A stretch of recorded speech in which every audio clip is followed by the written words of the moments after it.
Recording's in progress. Okay, so what we've been doing for the last almost 20 weeks now, pretty much every Wednesday, minus a couple Wednesdays I was out, is we've been going through the Mike Ferry sales system, each point by point, and talking a little bit about it and what we can learn from it. So here we are all the way up to point 19, which is money management and profitability, which I think is a pretty important topic. Okay. Who here got into real estate because they want to make a profit? Okay. If you don't have your picture on the screen, you could put a 1 in the chat box. Just want to make sure that I'm talking to the right people on this meeting. Okay. There we go. All right. There we go. So we got some people. All right. Don't be shy. It's okay. Never understood why real estate agents are shy. You do understand you're in the business of talking to strangers, right? I don't want to raise my hand. I don't want to put anything in the chat box. I'm shy. This might not be the business for you. All right, good stuff. So we're on point 19, money management, profitability. So I have a list of thoughts here about money management, profitability. Some of these you've heard before. Some of these you probably might not care about, but some of these might be really good points for you that might make a difference going forward. They're not written in any particular order of importance. They're just written. You decide what's best for you. Jump into this. All right. Mike Ferry's definition of money management and profitability. Anytime he talks about money management, profitability starts with this one basic thought. Money earned is the result of the work that we do. Money earned is the result of the work that we do, the effort we put in, and the service we offer other people. Excuse me. Man. Money earned is the result of the work that we do, the effort we put in, and the service we offer other people. If you are without the money that you want, it is because you either A, do not give other people the service they want. If you are without the money that you want, it is because you either A, do not give other people the service they want, B, are not able to set goals effectively and achieve them, or C, could not control your spending. If you are without the money, that you want, is because you either A, do not give other people the service they want, B, are not able to set goals effectively and achieve them, or C, could not control your spending.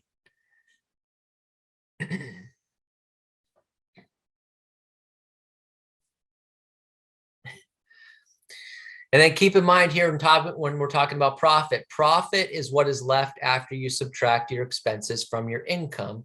Don't forget to put your taxes into this scenario. We talked about this a little bit on Monday about thinking big and the cost of working with an unmotivated client. And you have to start expanding your mind as you grow your real estate career. You have to get out of the mindset of being a real estate agent and get into the mindset of being a very good business person. Okay. Like when you, let me ask you this. What is Warren Buffett's title?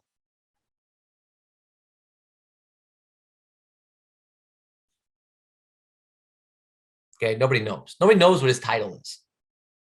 Nobody knows, like, well, he's the head of this, and he's Berkshire. Obviously, Berkshire Hathaway is the company, but nobody knows what his title is. Nobody knows what his niche is in terms of how he, what he does. We just know he has a lot of money. So you think of him as a business person. Warren Buffett is a business person. He's not just a real estate agent. He's not a real estate agent, but he's not, a real estate agent. Oh, he's the head of manufacturing, or he does this. No, he's not. He's just a business person that has businesses that make a lot of money and investments that make a lot of money. You have to grow when you're talking about profit out of being just a real estate agent into being a business person. That's why Mike Ferry says all the time, there's real estate agents and then there's business people. For those of you that remember when Bernie Gallerini was on here, and if you don't remember that or you didn't get a chance to watch it, make sure you go back to, yes, Lynn says chairman and CEO. Right, he's the chairman and CEO, but we don't know his niche product. You know, it's not like a real estate agent. Oh, you know, Mike Meadler is the chairman and CEO of Century 21, and he's a real estate guy. Warren Buffett, we just don't know. We just know he's rich. Okay, he's a business guy. But if you go back to listen to Bernie Gallerini, and if you haven't had a chance to do that, go to events.c21masters.com and you'll see all these interviews that Neil did. And one of the things that Bernie Gallerini said is that he gets annoyed when people call him a real estate agent, because the general thought of a real estate agent is lazy, unproductive people. He'd rather be called an entrepreneur, a telemarketer, a businessman who just happens to have a real estate license. You know, or as he said, you know, I have a driver's license. I don't tell people that I'm a professional driver. You know, so you have to start thinking of that. And part of that is thinking from profit is that you have to subtract your expenses from your income, and don't forget to put your taxes into the scenario. So we talk about this in regards to, well, I made $10,000 on this deal. Okay, great. But what was your expenses? How much did you pay for marketing? How much did you pay for postcards? How much are you paying for this? How much are you paying for that? You have to factor all these things in here when you're talking about profitability. I've shared this story with you before. There's a guy in our general marketplace. I won't share his name because I don't have permission to share his name. But on paper, he's about a $500,000 a year agent. Amazing, right? $500,000 a year. I didn't know this, but I had a chance to talk to him one time, and we were talking about business and things like that. And he was asking me about, you know, how, you know, what are we doing to help the agents make more money and things like that. And I was kind of joking with him. I was like, oh, you know, I made a joke. Actually, I said, what are you asking me for? I should be asking you. You know, you're making 500 grand a year. It's pretty good. It turns out he was making $500,000 a year. True story. His expenses were about $400,000 a year. Now, that means he's still making 100 grand, still making good money, but he was spending $400,000 a year on leads, on online marketing, on all these things to try to generate transactions. And it worked, but his profit was not nearly what you saw on paper. Okay. So you have to start looking. So you might be thinking, well, I'm making $500,000 a year, probably lives in a really nice house, drives a really nice car, you know, a little bit different. So you have to start looking at that. Okay. Wrote down here in terms of profitability, life is about making decisions quickly. Any delay in making decisions costs you time and money. So you have to learn to make decisions quicker. Now, one of the things that I would suggest on money management profitability, making decisions quicker, is learning to figure out which leads are actually going to do a deal quicker. Have you ever had a lead that you followed up with for 6 months or longer and they still never did a deal? That ever happened with anybody? Just me and Donna and 30. Yes. Me, Donna, yes. Sam, and 29 liars. Okay. So you have to learn faster how to find out if these people are going to actually close a deal or not, because it's costing you time and money with the follow-up. Now, we're not going to go over that, but we can do that in another class on how do you find out faster? How do you dig for more information? How do you push faster? I did this on a coaching call yesterday with one of our agents. I got all these leads, but they're not, you know, well, let's talk about this, right? We role played it. So we'll talk about that. But you have to learn to get these things moving faster. You have to learn to get your systems in order faster. Okay. How many times have you taken 2 months to figure out which CRM you want to use? I don't know. We got Business Builder, Top Producer, Well, there's Lion's Desk, there's Follow-Up Boss. I don't know. I'm thinking about this one. I'm thinking about that one. And then you ask me, and then you get mad at me because I'll just go, just pick one. Just pick one, use it. You're not going to use any of the damn tools anyways. Okay. So you have to learn to do those things faster because it's costing you time. It's costing you money by not making decisions quicker. Okay. I wrote down here in terms of money management and profitability, visit your money every month. Visit your money every month. What I mean by visit your money every month is actually go into your accounts and do a deep dive into what's coming in and what's going out. Has anyone ever thought that they should have more money in their bank account than what was actually in there? Yes. Yeah. Yeah. I went through that years ago. I never visited my money, right? And money was coming in and I've always been a fan of spending it. Okay. Still a big fan of spending it. So money was coming in and money was being spent. And I remember one day looking at my account. I don't know why I looked at the account that particular day. I just never really ever looked at my account. Boy, I was a prime candidate for someone to fraud, right? I would have never known. Okay. But I remember looking at my account one day and going, that's it? That can't be right. There's fraud. So somebody hacked my account and stole my money. It's got to be more money in there than that. There's money coming. I'm making money. There's money coming in. And then so I did a deep dive into my account and started to notice all these little expenses, not marketing expenses, not like I was spending money for leads and things like that, but I was spending money on going to lunch every day. I was spending money. I'm a smoothie guy. Okay. Smoothies are my thing. So what I used to do every day is I would go to Jamba Juice in the mornings and get a smoothie. Now, for those of you that have never been to Jamba Juice, they're wonderful smoothies, but they're like $9 or $10 a pop. So even back then, they might have been $6, $7 a pop. But I'm doing it every day. Okay. So you have, $7, $8 smoothies adding up every day. And then I'm going to lunch because we had a group of people that we'd go to lunch every day. Well, for those of you that haven't been in Southern California very long, lunches can be a little expensive. Okay. You don't get to go to lunch in LA for, $8. This is not the way it works. So I'm spending $15, $20 a day on lunch. So I'm looking at this, I'm going, oh my God, that's adding up. That's adding up. And then, after work, it's, a couple days a week, maybe we go have an appetizer, have a drink, have something like that. All these things, I'm just looking, little charges here and there, go get a snack, go do that. All these charges are adding up and it adds up to a few $1,000s a month. And I'm like, well, this is where my money's at. But if you're not visiting the money, you don't know these little expenses. You just know you're paying off that credit card every month, right? Yeah, well, credit card bill came, it was $900. I paid it off. Well, what was in that $900? I don't know. Visit your money every month.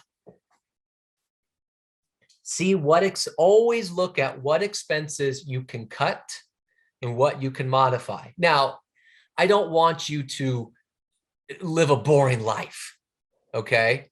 So give you an example. I decided, hey, Robert, I have an idea. Instead of going to Jamba Juice every morning, why don't you just invest in a blender like the rest of society does? And you can just make the smoothies at home. Okay, great. Cut out my Jamba Juice costs.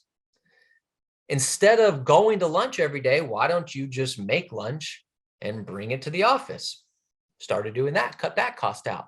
Now, so those are little costs here and there. I still didn't cut I want to go out with my friends and go out to dinners and have drinks and things. I didn't cut that out because I wanted to live my life, but there was things I could cut out. Instead of, hey, I'm in craving a snack.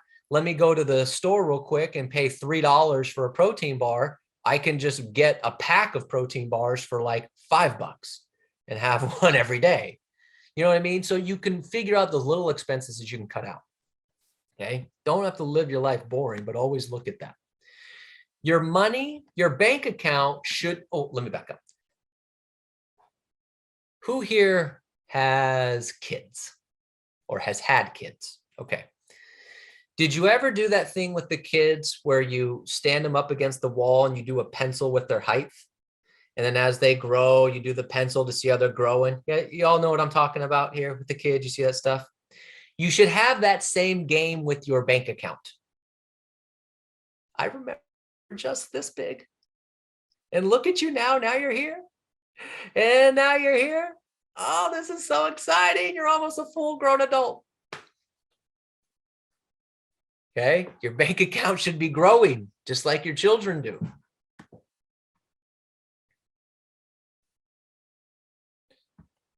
So if your bank account is not growing, you have to look at then, am I either A, not bringing in the money, or B, am I spending too much of it? And if you're spending too much of it, then you have to decide, do I want to cut back spending or do I just simply need to make more money? Now, I know that sounds really simple, but it's a real decision you have to make. Some of you are not going to cut back the spending. Some of you ladies are not going to give up the Jimmy Choo shoes. Okay. You're not going to stop going to Louis Vuitton. That's fine. I think you should do whatever you want. Some of you men are not going to give up your Armani suits or your Rolex watches. That's fine. But then you need to switch the mentality of, if I want to keep living this life, I need to get on the phone or on the doors because I need to make enough money to live this life.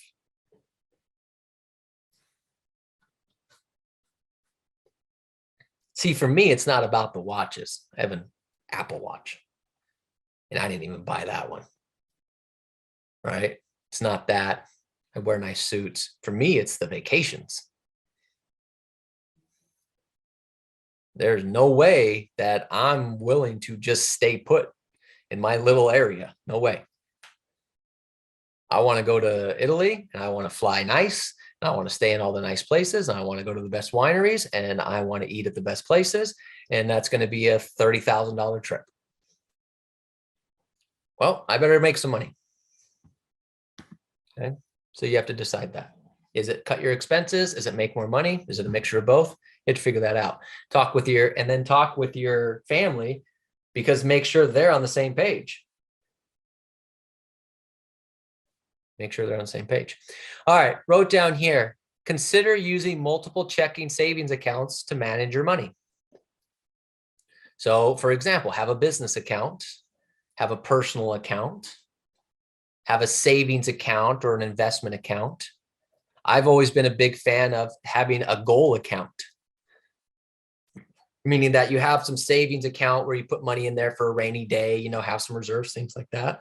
But have an account in there that's a separate savings account. That's what do you want to, what is that something you want to buy or somewhere you want to go? Well, I want to go to Italy. Okay. For how much is that going to cost? It's going to cost me 30 grand. Okay. Set up a separate savings account called vacation fund and put money in that. That way, when you do the separate stuff, one, nothing gets mixed in with each other. And two, you're only taking money that you have.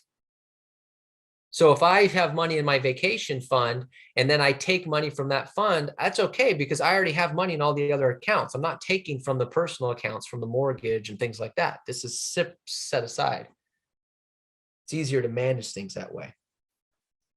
Okay.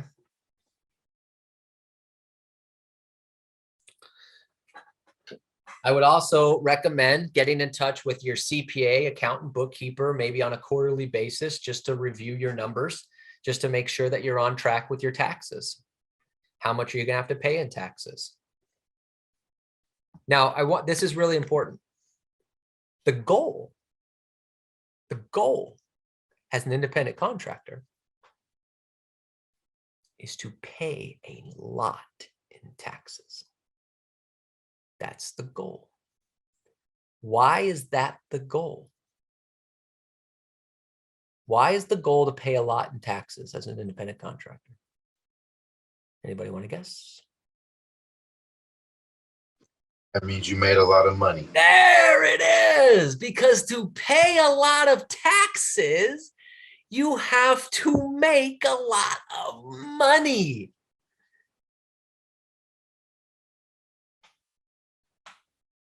But you still should meet with your accountant or CPA every quarter just to say, hey, in this quarter, how much would I have to pay? Well, you'd have to pay 15 grand based on this quarter, and then put that 15 grand away. Otherwise, if you do it once a month and you make a lot of money, you're going to get hit with a $100,000 tax at the end of the year, which can be quite startling. You owe taxes, Robert. No problem. How much? 100 grand. Excuse me? How many years of taxes did you do? Just one. I'm glad I have to pay that much, but wish I'd have planned ahead of time. So meet with your accountant, financial planners quarterly. Figure out how much do you need to set aside for taxes each quarter so it's easier to manage. What about your investments? What about your write-offs? All these other different things. It's easier to do that stuff quarterly, especially when you start making more money. Okay. If you don't make any money, don't worry about meeting with them. Okay. But as you start making more money, just good habits to get into. Okay. I wrote down here next, remember, you are the creator of your income. Therefore, you should pay yourself as well. You are the creator of your income. Therefore, you should pay yourself as well. So when I mean pay yourself as well, is you have to essentially reward yourself for making money. Because if all you're doing is making money and every month it just goes towards the mortgage payment, goes towards the house payment, goes towards the taxes, if that's all it is, that sucks. It's not going to motivate you to go make more money. So you have to pay yourself. Give yourself a salary. When you give yourself a salary, you also psychologically could motivate yourself to make extra money because you have to pay the salary. Well, I'm giving myself a salary of $5,000 a month. Okay, great. Well, you better go make money to pay yourself. Right? So pay yourself every month. Right? I wrote down here next, create a simple budget and live within it. Keep a journal for 30 days of everything you spend. Simple budget. Most budgets fail because they get too complicated. I got an app and this app does this. And if I run this, I calculate this. Basic stuff. This is what I did. Back when I told you I was visiting my money and I realized I was spending a lot of money. You know those big calendars that title companies give you, like the big desk calendars where each day is like this big. I would get one of those, right? And in each box of each day, I would write everything that I spent. Lunch, $10.58. Gas, $71.54. I would write each expense in each day. And then at the end of the month, I could see each day what was spent on every single day. And it was all right there in front of me. It was easy for me to track to see what was I spending. And then I could easily kind of create a budget around that. Okay, great. Like here's my food budget. Here's my grocery budget. Right? Here's my fun budget.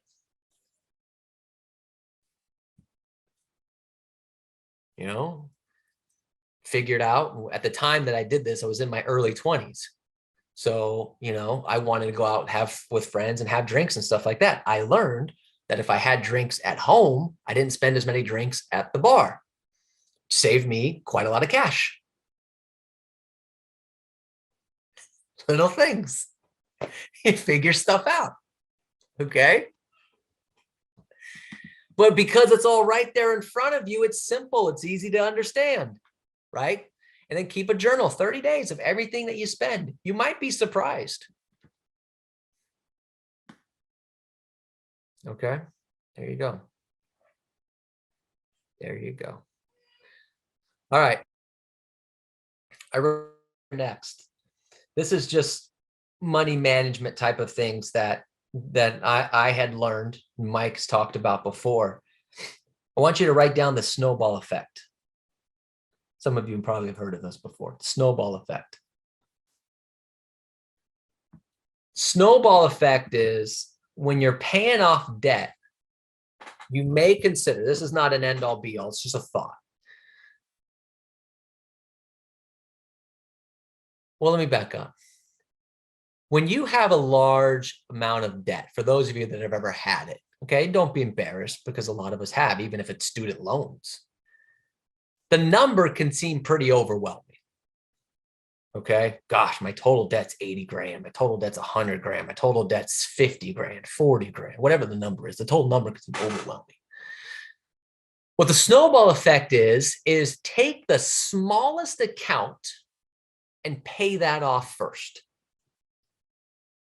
Just make your basic payments on all the other accounts, and then your smallest account, put a bunch of money towards it, as much as you can afford every month extra to pay that off fast. So if you have 5 accounts, one's for 25,000, 15,000, 10,000, 5,000, and 1,000. The other 4 accounts, make your base payments on that $1,000 account, make the base payment plus what else can you throw at it? Well, I can throw an extra $200 at it. Throw the extra $200 at it. So then what happens is that in 5 months, that account's paid off. It's gone. So it's like, okay, that's one account down. So now what's the next smallest one? Well, the next smallest one is 5,000. Okay. The other 3 accounts, make the base payment, take whatever you can. Well, I can make, now that I don't have that other payment, I can put $500 a month on this. Okay, great. $500, $500, $500, $500. And then a year later, that account's paid off, done. Now the other ones are still slowly going down because you're still making payments on it, but now that account, so now I have this snowball effect. I've got one account paid off. I've got another account paid off. Now I've got some momentum. What's the next biggest account? Because what happens sometimes is when you try to do the opposite and you take the $40,000 account and you're trying to pay that off, it seems like it doesn't go down. It's like, oh my gosh, this account, I still owe $35,000 on it, and it can get frustrating and overwhelming. So you can consider doing the opposite, get the smaller accounts paid off and create that kind of snowball effect, right? Because here's what's really important. This is really important for you to understand. The stress that comes from overwhelming debt will most likely hinder your performance to make the necessary money to pay off the debt. The stress of overwhelming debt will more than likely hinder your performance from making the money necessary to pay off the debt, because it's just weighing on you. And your mindset is weak, your energy's low because you just have this weighing on you, and you feel like you're just defeated sometimes. Whereas if you create this effect of paying things off little by little, smallest account, you have more energy, you see light at the end of the tunnel, you kind of see a plan, all of a sudden you're making more money to then pay this stuff off. Okay, there's just an idea. Just an idea in terms of money management. All right. I wrote down here next, when you're dealing with investments, get out of bad investments. Seems pretty simple, doesn't it? When you're dealing with investments, get out of bad investments. I see so many real estate people like, oh, I made some money, and I'm going to throw it at this. Okay, great. You got some money to spend, throw it. But watch it. Well, what's your money doing? Well, this investment is tanking. Get out. I want to see what happens. Okay. This is what we call being smart business people. Or you can just do what Neil talks about and throw your money at real estate. There you go. There you go. All right. All right. Very good. Now I wrote down here next, your biggest business expense is your ego. Your biggest business expense is your ego. Ego and profitability are not friends. If you want a big ego and big profits, your money is heading in opposite directions. Your biggest expense is your ego. In a variety of forms. Ego thinking that, well, I don't need help. I don't need support. I got this. Okay, great. You might be able to make a few bucks, but gosh, can you imagine how much money you're losing because your ego got in the way and you weren't open to coaching, training, masterminding, things like that? Or your ego gets in the way of, well, I don't want to take the jump because I'm afraid I'm going to embarrass myself. I'm afraid I'm going to look bad. So I don't want to take that plunge. Okay. Remember that old line, fortune favors the bold, right? Your ego gets in your way. I don't want to, oh my gosh, I don't want to do it. What if I embarrass myself? It's costing you a fortune. It's your biggest business expense. And in real estate, it's you have to take the plunge. You have to go talk to people that are, it's an uncomfortable situation. I don't want to talk to someone who just lost their job. Yeah, it's very uncomfortable, but guess what? They need to sell their house. So you, by letting your ego say, well, gosh, I'm uncomfortable doing that. I don't want to do that. I'll feel embarrassed. Great. Well, it just cost you 15 grand because you didn't want to do it. Right? Your ego is not your amigo. And I wrote down here next, don't be afraid of thinking bigger and upgrading your life, even if you don't think the money is there yet. Don't be afraid of thinking bigger and upgrading your life, even if you think the money isn't there yet. Here's what I mean.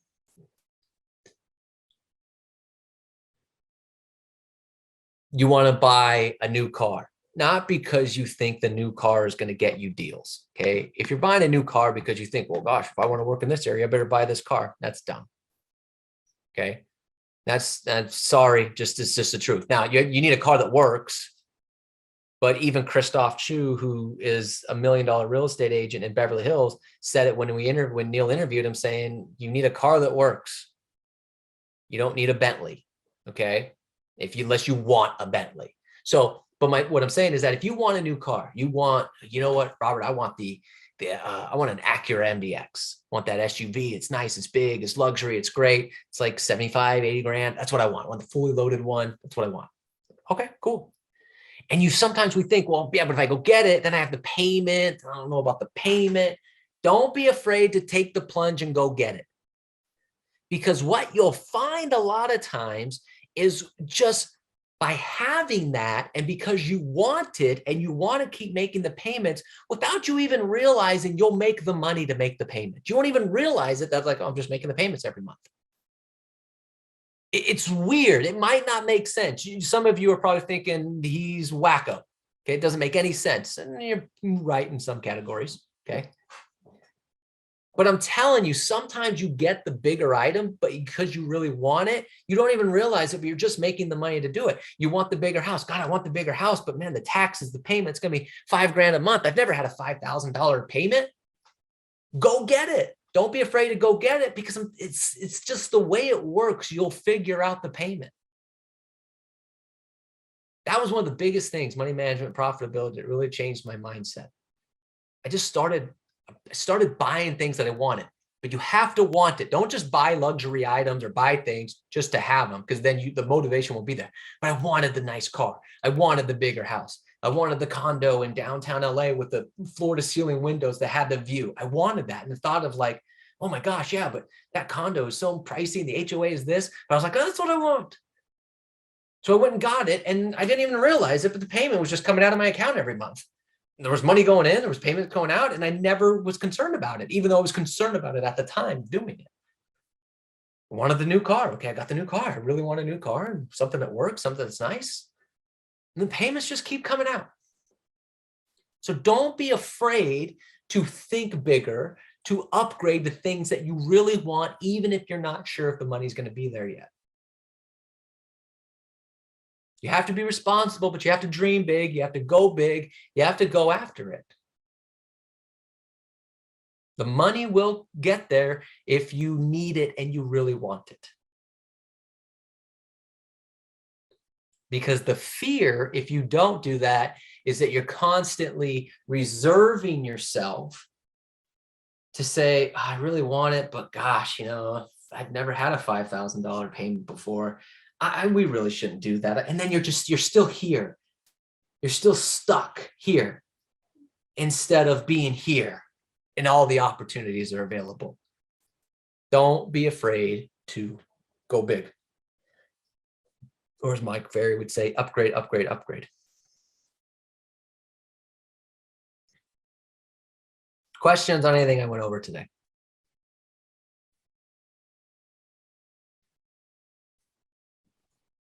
Okay, good. Was there anything that was helpful today? Yeah, Robert, I have a question. Yes. With the one you say, then we have to pay ourselves first. Did that include, that's going to be in the personal account, or is a different thing, the one that you mentioned there? Personal account. Something for you. Okay. Unless you have a separate account specific for something that you want. Meaning that if it's like, if you set up a separate account for my pay myself account, then you could do that. Because the personal account, what some people get with the personal account is they say, well, my personal account is for my personal expenses. So my business account is for business expenses, personal accounts for personal expenses. So you might set up another account for, this is my reward account. I made some money. I'm putting a few $100 in there, $1,000, whatever it is. This is my money that I get to spend on whatever I want. I get to go to Cold Stone every day for a week. Thank you. See, I'm a fat kid, so, I automatically go to ice cream.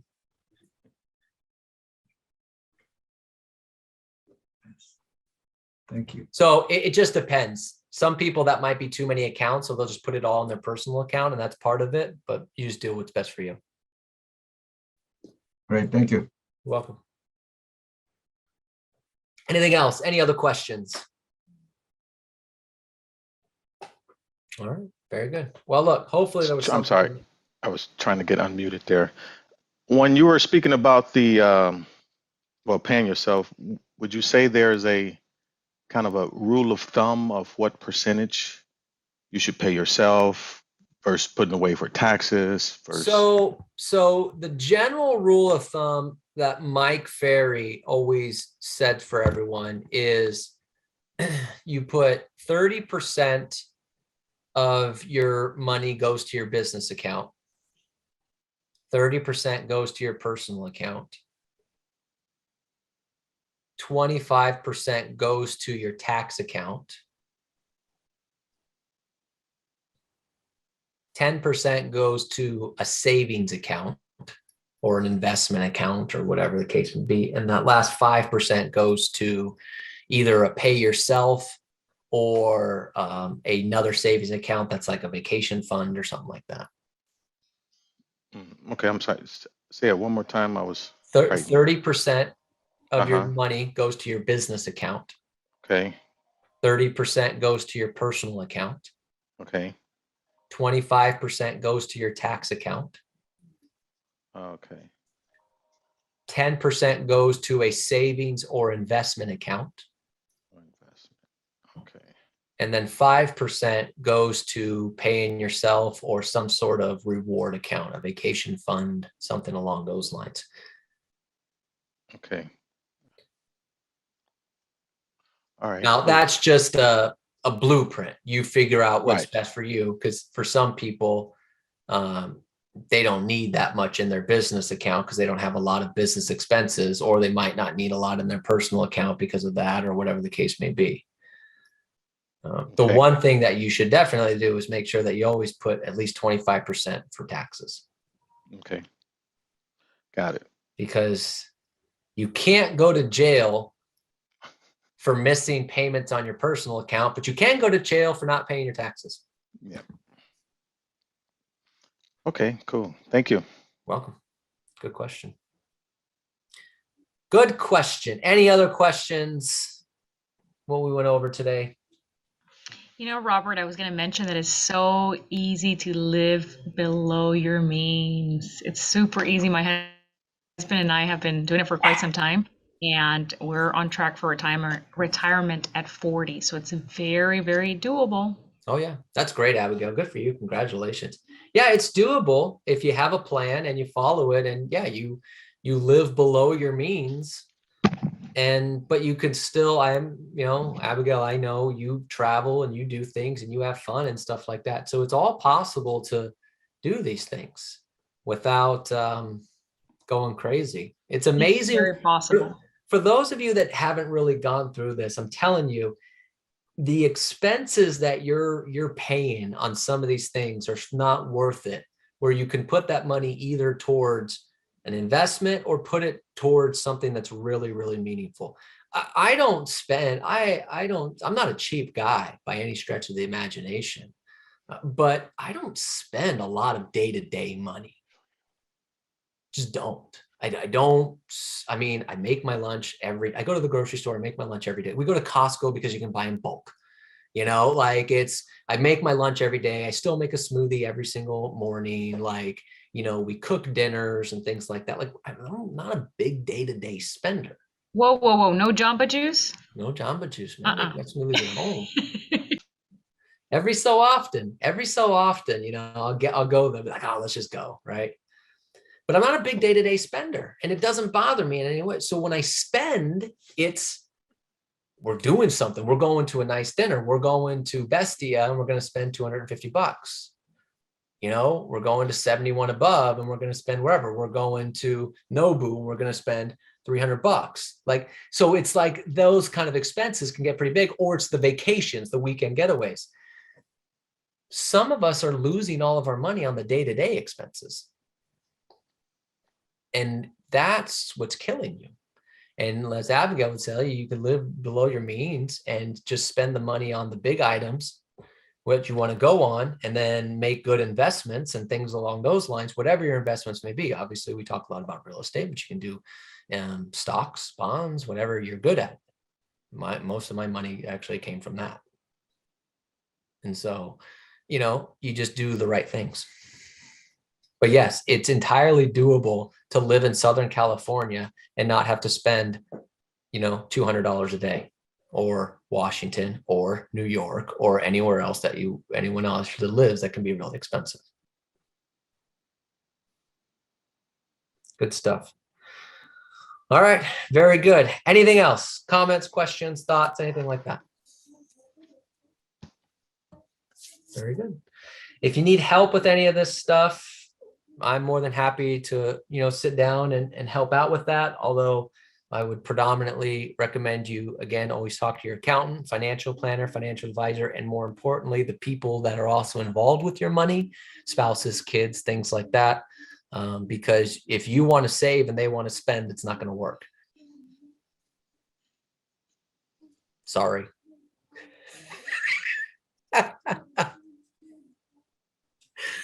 All right, everybody. That's all